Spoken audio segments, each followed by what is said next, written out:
സാബുവിന്റെ കട്ടപ്പന ബാങ്കിലെ ആത്മഹത്യ എല്ലാവരെയും ഇരുത്തി ചിന്തിപ്പിക്കേണ്ട ഒന്നാണ്. പല ബാങ്കുകളും ഇന്ന് ആ പ്രതിസന്ധിയെ നേരിടുകയാണ്. സംസ്ഥാന സർക്കാർ ഗൗരവമായ യാതൊരു നടപടികളും സഹകരണ മേഖലയെ ബാധിച്ചിരിക്കുന്ന ഈ പ്രശ്നങ്ങൾ പരിഹരിക്കാൻ വേണ്ടി ചെയ്യുന്നില്ല. മാത്രമല്ല, കട്ടപ്പനയിൽ ബാങ്കിൽ പണം നിക്ഷേപിച്ച ആൾ പണം ചോദിച്ചു ചെല്ലുമ്പോൾ പണം കൊടുക്കുന്നില്ല എന്ന് മാത്രമല്ല, ഏരിയ സെക്രട്ടറി ഉൾപ്പെടെയുള്ള ആളുകൾ ഫോണിൽ വിളിച്ച് ഭീഷണിപ്പെടുത്തുകയാണ്.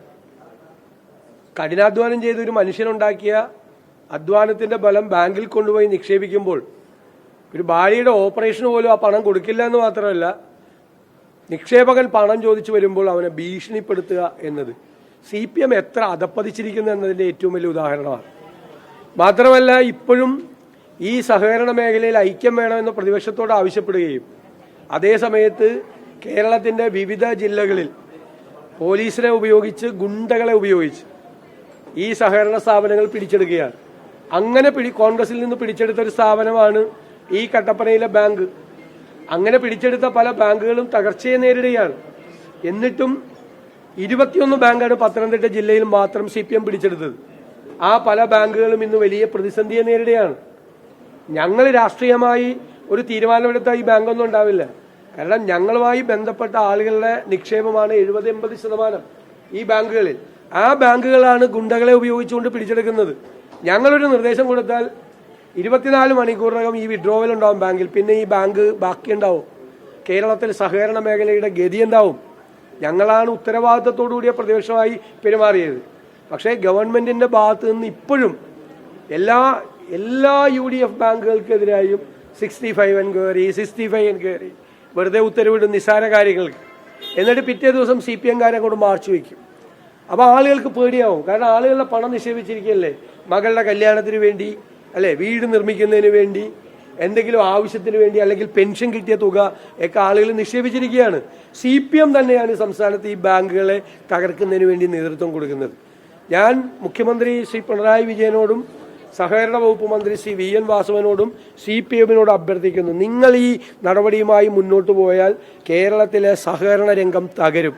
അതിന്റെ ഉത്തരവാദിത്വം നിങ്ങൾക്ക് മാത്രമായിരിക്കും എന്ന് ഞങ്ങൾ മുന്നറിയിപ്പ് നൽകുക. കട്ടപ്പനയിലെ ഒരു ഒറ്റപ്പെട്ട സംഭവമല്ല, അത് ആവർത്തിക്കപ്പെടുകയാണ് സംസ്ഥാനത്തുടനീളം. അപകടകരമായ നിലയിലേക്ക് കേരളത്തിലെ സഹകരണ രംഗം മാറുകയാണ്. ഞങ്ങളിത് മുന്നറിയിപ്പ് നൽകുകയാണ്.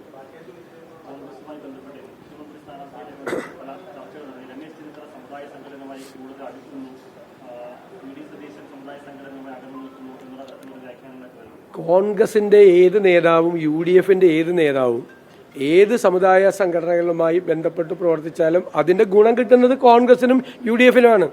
എല്ലാ കോൺഗ്രസ് നേതാക്കന്മാർക്കും വിവിധ സമുദായ സംഘടനകളുമായിട്ടൊരു ബന്ധമുണ്ട്. ഒരായിപ്പോൾ എനിക്ക് മാത്രം പോരല്ലോ ബന്ധം, എല്ലാവർക്കും വേണ്ടേ? എല്ലാവർക്കും ബന്ധമുണ്ടാകുമ്പോഴാണ് അതിന്റെ എല്ലാം ഗുണഫലം കോൺഗ്രസിനും അതുവഴി UDF-നും കിട്ടുന്നത്. അതിൻ്റെ അകത്ത് ഏത് കോൺഗ്രസ് നേതാവിനും ഏത് മത സംഘടനയുമായിട്ടും ആരുമായും സമൂഹത്തിലെ ആരുമായും കൂടുതൽ ബന്ധം സ്ഥാപിച്ചാൽ അതിൽ ഏറ്റവും സന്തോഷിക്കുന്ന ഒരാൾ ഞാനല്ല ലീഡർഷിപ്പിലിരിക്കുന്ന ഒരാൾ. ഞങ്ങളെല്ലാവരും ചേർന്ന് ശ്രമിച്ചാൽ മാത്രമേ UDF-നെ അധികാരത്തിൽ തിരിച്ചു കൊണ്ടുവരാൻ പറ്റുള്ളൂ. ഇപ്പം ഞാൻ ശ്രീ വെള്ളാപ്പള്ളി നടേശന്റെ തന്നെ പ്രസ്താവന എനിക്ക് വളരെ സന്തോഷവും അഭിമാനവും ഉണ്ടാക്കി. കാരണം കഴിഞ്ഞ മാസം അദ്ദേഹം പറഞ്ഞത് പിണറായി വിജയൻ 3ാമത് ഭരണത്തിൽ എത്തുമെന്നാണ് പറഞ്ഞത്. ഇപ്പോൾ അദ്ദേഹം പറഞ്ഞത് കോൺഗ്രസിന്റെ UDF അധികാരത്തിലെത്തും 2026-ൽ, കോൺഗ്രസിന്റെ ഒരു മുഖ്യമന്ത്രി ഉണ്ടാകുമെന്നാണ് പറഞ്ഞത്.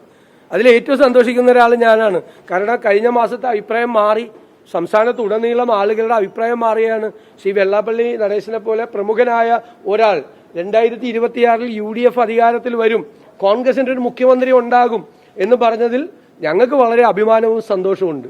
ഇത്രയും നാളത്തെ ഞങ്ങളുടെ പ്രവർത്തനത്തിലുള്ള ചാരിതാർത്ഥ്യമുണ്ട്.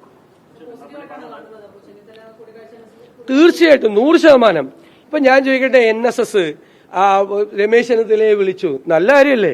കഴിഞ്ഞ വർഷം ശശി തരൂരിനെ വിളിച്ചു, ഇതിനു മുമ്പ് ശ്രീ K മുരളീധരനെ വിളിച്ചിട്ടുണ്ട്, ശ്രീ ഉമ്മൻചാണ്ടിയെ വിളിച്ചിട്ടുണ്ട്. ഒരു പ്രധാനപ്പെട്ട പരിപാടിയിൽ ഏത് മതവിഭാഗമാണെങ്കിലും ഏത് സംഘടനകളാണെങ്കിലും ഒരു പ്രധാനപ്പെട്ട പരിപാടി നടത്തുമ്പോൾ അവിടെ ഒരു കോൺഗ്രസ് നേതാവിന്റെ സാന്നിധ്യം ഉണ്ടാകുക എന്ന് പറഞ്ഞാൽ ഞങ്ങൾക്കെല്ലാം അതിൻ്റെ അകത്ത് സന്തോഷം. അല്ലാതെ ആർക്കെങ്കിലും ഒരാളെ മാത്രമേ എല്ലാ പരിപാടിക്കും വിളിക്കാൻ പറ്റുമോ? അതങ്ങനെയാണല്ലോ. അല്ല, ഇതൊക്കെ ഇപ്പൊ ശിവഗിരിയിലെ പ്രധാനപ്പെട്ട സമ്മേളനത്തിൽ ഞാൻ പങ്കെടുക്കുന്നുണ്ട്. ശിവഗിരിയിലെ സമ്മേളനത്തിൽ ഒരു പരിപാടി തന്നെ എല്ലാവർക്കും പോകാൻ പറ്റുമോ? ചെറുകോൽപ്പുഴ ഹിന്ദുമത കൺവെൻഷനിൽ ഞാൻ പങ്കെടുക്കുന്നുണ്ട്. ക്രൈസ്തവരുടെ പരിപാടികളിൽ ഞാൻ ഇന്നലെയും പങ്കെടുത്തു. വിവിധ പരിപാടികൾ എല്ലാവരും പങ്കെടുക്കും. അതിൽ കോൺഗ്രസിന്റെ മുൻനിരയിൽ നിൽക്കുന്ന നേതാക്കളെയും ഞങ്ങളുടെ ജനപ്രതിനിധികളായിട്ടുള്ള എല്ലാവരെയും ഓരോ സംഘടനകളിൽ ക്ഷണിക്കുമ്പോൾ ഞങ്ങൾക്ക് സന്തോഷമില്ല. ഞങ്ങളെ മാറ്റി നിർത്തുന്നില്ല. ഞങ്ങൾ അവിഭാജ്യ ഘടകമാണ് എന്ന് അവർക്ക് തോന്നിയത് കൊണ്ടല്ലേ. പിന്നെ അവരല്ലേ വിചാരിക്കേണ്ടത് ആരെ വിളിക്കണമെന്ന്. അപ്പൊ അവർക്ക് ഏറ്റവും അടുപ്പമുള്ള ആളുകളെയും അല്ലെങ്കിൽ ഏറ്റവും ബന്ധമുള്ള ആളുകളെയും വിളിക്കും. അതൊക്കെ ഒരു കോൺഗ്രസ് നേതാക്കന്മാരെയല്ലേ വിളിക്കുന്നത്. ഇത് എന്തുകൊണ്ടാണ് നിങ്ങളെല്ലാവരും കൂടി ഇത് ചർച്ച ചെയ്യുന്നതെന്ന് എനിക്ക് മനസ്സിലാവുന്നില്ല. അല്ലല്ല, അത് വേറെ കാര്യം. പക്ഷെ ഇത് ഞാൻ പോസിറ്റീവായിട്ടാണ് കാണുന്നത്. ഈ ആളുകൾ, സംഘടനകളിലെ ആളുകളെ, കോൺഗ്രസ് നേതാക്കളെ പരിപാടികൾക്ക് വിളിക്കുന്നതിൽ ഏറ്റവും സന്തോഷിക്കുന്ന കോൺഗ്രസ് നേതാവ് ഞാനാണ്. ഞാനല്ലേ ലീഡർഷിപ്പിൽ, ഞാനല്ലേ UDFന്റെ ചെയർമാൻ. അല്ല, അതൊക്കെ ഞാൻ പറഞ്ഞില്ല. ഇപ്പൊ മുഖ്യമന്ത്രിയെ വിമർശിക്കും. ഞാൻ മുഖ്യമന്ത്രിയെ വിമർശിച്ചില്ലേ? ഞാൻ സഹകരണ മന്ത്രിയെ വിമർശിച്ചില്ലേ?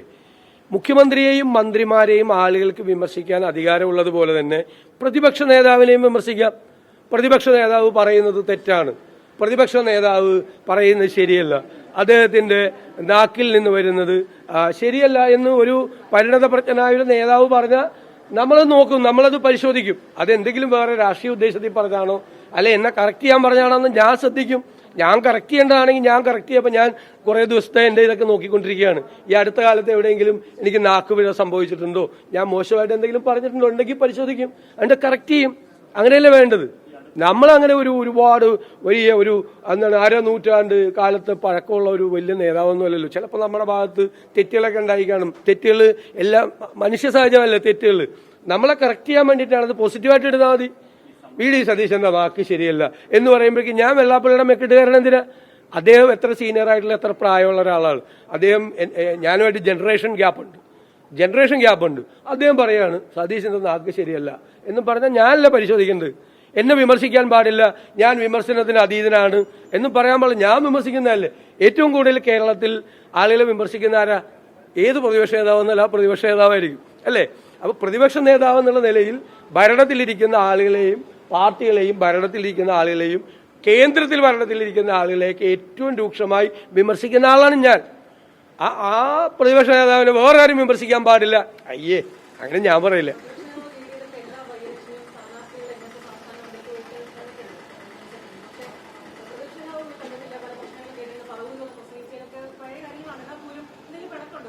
ഞാൻ ആരുമായിട്ടും പിണക്കത്തിലില്ല. ഞാൻ എപ്പോഴും പറഞ്ഞിട്ടുണ്ടല്ലോ, മത നേതാക്കള് സമുദായ നേതാക്കളുമായിട്ട് നല്ല ബന്ധം നമ്മൾ പുലർത്തും. അവർക്കൊരു ആവശ്യം വന്നാൽ, ജെന്യുവിനായിട്ടുള്ള ആവശ്യമാണെങ്കിൽ നമ്മൾ അവരുടെ കൂടെ ഉണ്ടാവും. പക്ഷെ നമ്മൾ എടുത്തിരിക്കുന്നത് ഭയങ്കരമായ സെക്യുലർ പൊസിഷനിങ് ആണ്. അല്ല, അതൊക്കെയാണ് നമ്മുടെ സെക്യുലർ പൊസിഷനിങ് ആണ്. ഒരു സമുദായത്തെയും മാറ്റി നിർത്തില്ല, എല്ലാവരും ചേർത്ത് നിർത്തിയിട്ടുള്ള സെക്യുലർ പൊസിഷനാണ്. ഇന്ത്യൻ സെക്യുലറിസം എന്ന് പറയുന്നത് റിജക്ഷൻ ഓഫ് റിലീജിയൻ അല്ല, മതനിരാസനമല്ല, മതങ്ങളെ ചേർത്ത് നിർത്തിക്കൊണ്ടുള്ള സമീപനമാണ്. ഞാൻ ആ സെക്യുലർ പൊസിഷൻ എടുത്തിരിക്കുന്നത്. എന്റെ പാർട്ടിയുടെ പൊസിഷൻ അതാണ്, ഇന്ത്യൻ നാഷണൽ കോൺഗ്രസിന്റെ പൊസിഷൻ അതാ, UDFന്റെ പൊസിഷൻ അതാണ്. നിങ്ങൾ കണ്ടില്ലേ മുനമ്പം വിഷയമൊക്കെ വന്നപ്പോൾ ഞങ്ങൾ എത്ര ഉത്തരവാദിത്തത്തോടു കൂടിയാണ് കോൺഗ്രസും ഇന്ത്യൻ യൂണിയൻ മുസ്ലിം ലീഗും UDF പാർട്ടികളിലൊക്കെ ഇടപെട്ടത്. ഞങ്ങൾ അതിൻ്റെ അകത്ത് അങ്ങനെയല്ലേ ചെയ്യുന്നത്, അല്ലാതെ ഇത് വ്യക്തിപരമായ പ്രശ്നമല്ലല്ലോ. ഞങ്ങളാരും തമ്മിൽ വല്ല അതിർത്തി തർക്കം വല്ലതും ഉണ്ട്. ചില കാര്യങ്ങൾ ഞങ്ങൾ വിമർശിക്കപ്പെടും, അതൊക്കെ സ്വാഭാവികമായിട്ടുള്ള കാര്യമല്ലേ.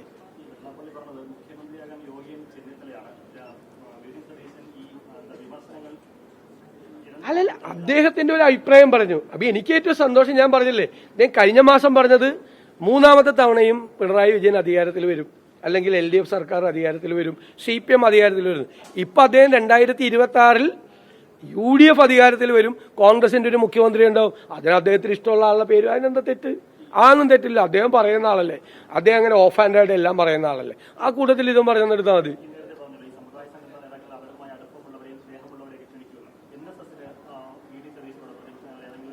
അല്ല, എനിക്കങ്ങനെ തോന്നിയിട്ടില്ല. ഞാൻ അവരെല്ലാവരുമായിട്ട് നല്ല ബന്ധമാണ്. ഞാൻ അവരെ ആരെയും അധിക്ഷേപിച്ച് സംസാരിച്ചിട്ടില്ല. പ്രത്യേകിച്ച് NSSനെ ഞാൻ അഭിനന്ദിച്ച് സംസാരിച്ചിട്ടുണ്ട്. കാരണം 2019 ഈ ശബരിമല വിവാദം കഴിഞ്ഞപ്പോൾ ഈ സംഘപരിവാർ ശക്തികൾ NSSലേക്ക് നുഴഞ്ഞു കയറാനൊരു ശ്രമം നടത്തി. അന്ന് അവരെ അടിച്ചതിനകത്ത് കയറ്റാതെ പുറത്തു നിർത്താൻ തീരുമാനമെടുത്തൊരു ലീഡർഷിപ്പാണ് NSSലുള്ളത്. ഇന്ത്യയിലെ ഒരുപാട് ഹൈന്ദവ സംഘടനകളെ സംഘപരിവാർ വിഴുങ്ങിയപ്പോൾ അതിൻ്റെ അകത്തേക്ക് സംഘപരിവാറിനെ കയറ്റാതെ ധീരമായ തീരുമാനമെടുത്തൊരു ലീഡർഷിപ്പാണ് NSSനുള്ളത്. ഞാൻ അവരെ അഭിനന്ദിച്ചാണ് സംസാരിച്ചിരിക്കുന്നത്. എനിക്കെന്താ അവരുമായിട്ട് പ്രശ്നം? ഒരു പ്രശ്നമില്ല, ഒരു വഴക്കുമില്ല. അതല്ല, അതൊക്കെ ഞാൻ പറഞ്ഞത് അതൊക്കെ പൊസിഷനിങ് ആണ്. ഞാൻ അന്ന് പറഞ്ഞത് എന്ന് പറഞ്ഞു കഴിഞ്ഞാൽ അവരിയ്ക്കാൻ പറഞ്ഞാൽ നമ്മൾ ഇരുന്നാൽ മതി, അവരിയ്ക്കാൻ പറഞ്ഞാൽ നമ്മൾ കിടക്കണ്ട, നമ്മൾ അവരെ ചീത്തയാക്കരുത്. അവരൊക്കെ നല്ല മനുഷ്യരാണ്. നമ്മൾ പോയി നിന്ന് ഈ സ്വാർത്ഥ കാര്യത്തിന് വേണ്ടി അവരെ കൈകാര്യം ചെയ്ത് സ്വാധീനിച്ച് അവരെ വഷളാക്കരുതെന്നാണ് ഞാൻ അന്ന് പറഞ്ഞത്. അമിതമായി രാഷ്ട്രീയ കാര്യങ്ങളിൽ മതസംഘടനകൾ ഇടപെടുമ്പോൾ രാഷ്ട്രീയം മതവും തമ്മിലൊരു പ്രത്യേകമായ അകലം വേണം എന്ന് വിചാരമുള്ള ഒരാളാണ്. അതുകൊണ്ട് അവരുമായിട്ടുള്ള ബന്ധത്തിനോ അവരെ പരിപാടിക്ക് പോകുന്നതിനോ ഒന്നുമല്ല. എല്ലാവരുടെയും പരിപാടിക്ക് പോകുന്ന ആളല്ലേ. അപ്പോൾ ഞാൻ NSSന്റെ പരിപാടിക്ക് പോവും, SNDPയുടെ പരിപാടിക്ക് പോവും.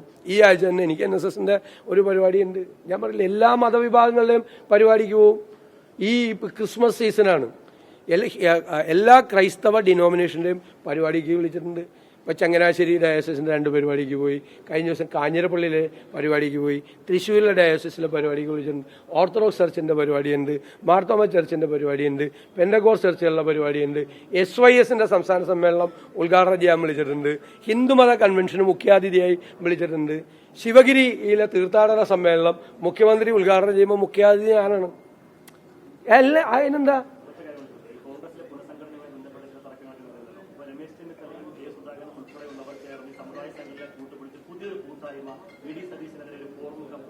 അതൊക്കെ ഈ മീഡിയയിലേക്ക് ഇരിക്കുന്ന നിങ്ങളുടെ എല്ലാവരുടെയും വ്യാഖ്യാനങ്ങളാണ്.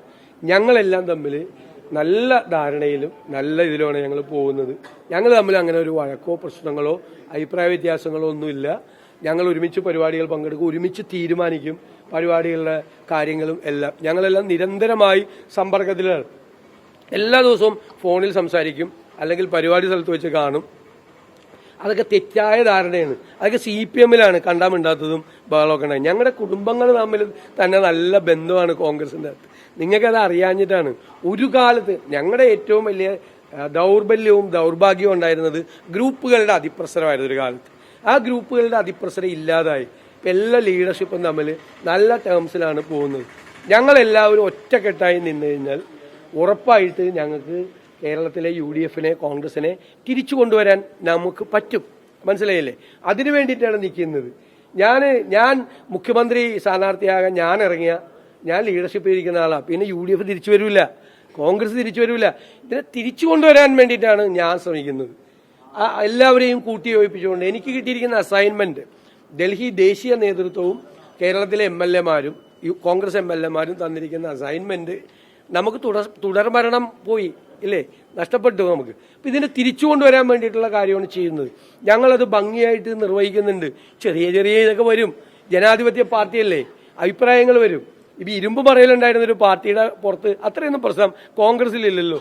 എന്തോരം പേരെ ഇപ്പോൾ വന്ന് കോൺഗ്രസ് ചേരുന്നത് നിങ്ങളൊന്നും കാണുന്നില്ല, വാർത്തയും കൊടുക്കുന്നില്ല, ഒന്നുമില്ല. ഏതെങ്കിലും അറിയപ്പെടാത്ത ഒരാൾ കോൺഗ്രസ് വിട്ടുപോയാൽ അന്നത്തെ ദിവസം 5-6 മണിക്കൂർ ചർച്ച ചെയ്യണം. എന്തോരം പേരെ കോൺഗ്രസ് ഞാനിപ്പോൾ എറണാകുളത്ത് നിന്നല്ല സംസാരിക്കുന്നത്. ഈ കൊച്ചി, ഈ എറണാകുളം ജില്ലയിൽ എത്ര പേര് CPM നിന്ന് കോൺഗ്രസ് ചേർന്ന് നിങ്ങളൊന്ന് അന്വേഷിക്കും. നിങ്ങൾ വാർത്ത കൊടുക്കാണ്ട. കോൺഗ്രസ് ചേരുമ്പോൾ എന്താ വാർത്ത കൊടുക്കാത്തത്?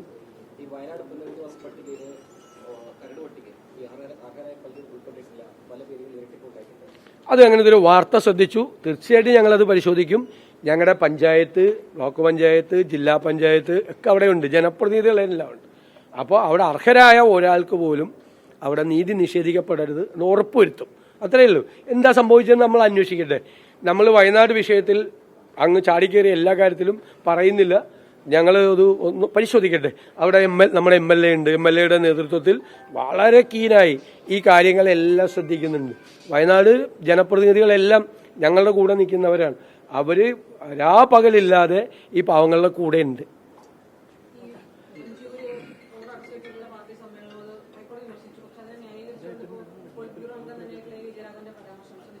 അത് അവരൊക്കെ ആളുകളെ വെല്ലുവിളിക്കല്ലേ. റോഡിൽ കൂടി കാറി പോകുന്ന ആളുകൾ എന്തിനു വെല്ലുവിളിക്കണത്? അമ്മായിയമ്മയെ കാണാൻ പോകാന്നൊക്കെ പറയണത് എന്തൊരു ഭാഷയാണ് ഇങ്ങനെ ഉപയോഗിക്കുന്നത്. റോഡിൽ കൂടി എന്തെല്ലാം ആവശ്യത്തിന് ആളുകൾ പോകുന്നത് ഇല്ലേ? ബാങ്കിൽ പോവും, സ്കൂളിൽ പോവും, ആശുപത്രിയിൽ പോവും, ബന്ധുക്കളെ കൊണ്ടുപോകും, വിവാഹത്തിന് പങ്കെടുക്കാൻ പോവും, മനുഷ്യന് ഓരോ ആവശ്യത്തിന് കാറിൽ കൂടി പോകുമ്പോൾ അമ്മായിയമ്മയെ കാണാൻ പോവാന്ന് എന്നൊക്കെ പറഞ്ഞ് ആക്ഷേപിക്കുന്നത് ശരിയാണ്? CPM-ൻ്റെ ഒരു പോളിറ്റ് ബ്യൂറോ മെമ്പർക്ക് യോജിച്ച രീതിയിലാണ്? നമ്മൾ രാഷ്ട്രീയ പാർട്ടികൾ പരമാവധി ജനങ്ങളെ ഉപദ്രവിക്കാതെ, ഞങ്ങളൊക്കെ വ്യക്തിപരമായി ഹർത്താലിനെതിരായി എടുത്തിരിക്കുന്ന ഒരു സ്റ്റാൻഡുണ്ട്. വ്യക്തിപരമായി ഞങ്ങളുടെ പാർട്ടിയെ കൊണ്ടുകൂടി ആ തീരുമാനം എടുപ്പിക്കാൻ വേണ്ടി ശ്രമിക്കുക. ഞാനും CMM ഹസനൊക്കെ എടുത്തത് എന്തുകൊണ്ടാണ് നമ്മൾ അങ്ങനെ എടുത്തത്? നമുക്ക് സംഘടിതമായി ചെന്നിട്ട് നിങ്ങൾ ഇന്ന് ആശുപത്രിയിൽ പോകണ്ട, നിങ്ങൾ ഇന്ന് സ്കൂളിൽ പോകണ്ട, നിങ്ങൾ ഇന്ന് ജോലിക്ക് പോകണ്ട, ഇന്ന് പണിക്ക് കയറണ്ട എന്ന് നമ്മൾ പറയുന്നത് ഒരു ഭരണഘടനാ വിരുദ്ധതയുണ്ട് അതിൻ്റെ അകത്ത്. നമ്മൾ ശരിയല്ല എന്നൊരു തോന്നലാണ് ഞങ്ങളൊക്കെ വർഷങ്ങളായി, പതിറ്റാണ്ടുകളായി ഈ ഹർത്താലിനെതിരായിട്ടുള്ള വ്യക്തിപരമായ സാധനം. ഞങ്ങൾ സമ്മർദ്ദം ചെലുത്തി ഞങ്ങളുടെ പാർട്ടിയെ കൊണ്ടുകൂടി ആ സ്റ്റാൻഡ് എടുപ്പിക്കാൻ, മുന്നണിയെ കൊണ്ടുകൂടി ആ സ്റ്റാൻഡ് എടുപ്പിക്കാൻ വേണ്ടി ഞങ്ങൾ ശ്രമിക്കുകയാണ്. നമ്മുടെ ഭാഗത്ത് രാഷ്ട്രീയ പാർട്ടികൾ എന്നുള്ള രീതിയിൽ ജനങ്ങൾക്ക് ബുദ്ധിമുട്ടുണ്ടാകണ എന്തെങ്കിലും തെറ്റ് പറ്റും, മാപ്പ് പറഞ്ഞേക്കണം, ഇനി ആവർത്തിക്കില്ല എന്ന് പറഞ്ഞേക്കണം. ഇപ്പൊ ഹൈക്കോടതിയുടെ ഉത്തരവുണ്ടായി, ബോർഡുകൾ എല്ലാം. ഞാൻ എല്ലാവരോടും പറഞ്ഞു പരസ്യമായിട്ട്, നമ്മളിനി ബോർഡ് വയ്ക്കരുത്, അത് ആളുകൾക്ക് ബുദ്ധിമുട്ടുണ്ടാക്കുന്ന ഒരു സംഭവമാണ്. റോഡിന്റെ അകത്തുകൊണ്ട് ബോർഡ് വയ്ക്കല് പരമാവധി നമ്മൾ ആളുകൾ വെക്കാതിരിക്കണം, ശ്രദ്ധിക്കണം. ഞങ്ങൾ എല്ലാവർക്കും നിർദ്ദേശം കൊടുത്തു. അത് ഹൈക്കോടതിയുടെ ഇടപെടൽ ഞാൻ സ്വാഗതം ചെയ്യാണ്. അത് പൊതുസമൂഹത്തിന് വേണ്ടിയിട്ടുള്ള, സാധാരണ മനുഷ്യർക്ക് വേണ്ടിയിട്ടുള്ള കോടതിയുടെ ഒരു ഇടപെടലാണ്. ആ ഇടപെടലിൽ നമ്മൾ കൂടി സഹകരിച്ച്, ഞങ്ങളല്ലേ പ്രതിപക്ഷത്തിരിക്കണം, ഞങ്ങളല്ലേ ഏറ്റവും കൂടുതൽ ബോർഡ് കൊണ്ട് റോഡിൽ വെക്കേണ്ടത്. ഞങ്ങൾ അതല്ല പറഞ്ഞത്, ആ ഹൈക്കോടതി വിധിയെ സ്വാഗതം ചെയ്യുകയും റോഡുകളിൽ നിന്ന് ബോർഡുകൾ നീക്കം ചെയ്യാൻ വേണ്ടിയിട്ടുള്ള നടപടിക്ക് പിന്തുണ കൊടുക്കാൻ പറഞ്ഞ് നമ്മൾ കൊണ്ട് വെക്കുകയും ചെയ്യുന്നു. നമ്മളിത് ആർക്ക് വേണ്ടിയിട്ടാണ് ഈ രാഷ്ട്രീയ പ്രവർത്തനം നടന്നത്? സാധാരണക്കാർക്ക് വേണ്ടിയിട്ടല്ലേ? അവരുടെ ജീവിത നിലവാരം ഉയർത്തുന്നതിന് വേണ്ടിയിട്ടും, അവരുടെ കണ്ണീര് തുടയ്ക്കുന്നതിന് വേണ്ടിയിട്ടും, അവരുടെ സങ്കടം മാറ്റുന്നതിനും വേണ്ടി നമ്മൾ നടത്തുന്ന പ്രയത്നമല്ലേ രാഷ്ട്രീയ പ്രവർത്തനം? നമ്മൾ ജനങ്ങളെ വെല്ലുവിളിക്കാമോ? നമുക്ക് തെറ്റുപറ്റും. ഞാൻ നേരത്തെ പറഞ്ഞില്ല, തെറ്റുപറ്റും. ഒരു ക്ഷമ ചോദിച്ചേക്കണം. പറ്റിപ്പോയി, ക്ഷമിക്കണം എന്ന് പറഞ്ഞാൽ എന്തോ കുഴപ്പം? അതിനേക്കാൾ വലുത് ഞാൻ പറയും. എനിക്ക് അതിനകത്ത് നമ്മൾ ചെറുതാവില്ല അങ്ങനെ പറയുമ്പോൾ, നമ്മൾ വലുതാവുള്ളൂ അങ്ങനെ പറയുമ്പോൾ, നമുക്ക് പറ്റിപ്പോയി, ക്ഷമിക്കണം, ചെയ്യാൻ പാടില്ലായിരുന്നു എന്ന് പറഞ്ഞാൽ എന്തൊരു ഭംഗിയാണ്. അത് കേൾക്കുമ്പോൾ ആളുകൾ അപ്പത്തിന് അത് അങ്ങ് അലിഞ്ഞു പോയില്ലേ? ആ ദേഷ്യം മുഴുവൻ ആളുകളുടെ അതിന് വരെ ആളുകളെ വെല്ലുവിളിച്ച് അമ്മായിയമ്മരെ കാണാൻ പോവാണെന്നൊക്കെ പറഞ്ഞത്. ആരാ അമ്മായിയമ്മ? അമ്മയല്ലേ? അമ്മായിയമ്മ എന്ന് പറഞ്ഞാൽ ആരാ? അമ്മയല്ലേ? ഒരാളുടെ അമ്മായിയമ്മ എന്ന് പറഞ്ഞാൽ അമ്മയല്ലേ? ഞാൻ അമ്മയായിട്ടാണ് കരുതണം അമ്മായിയമ്മ എന്ന് പറഞ്ഞാൽ. എന്നിട്ട് പറയുക ചുമ്മാ. ഇതൊക്കെ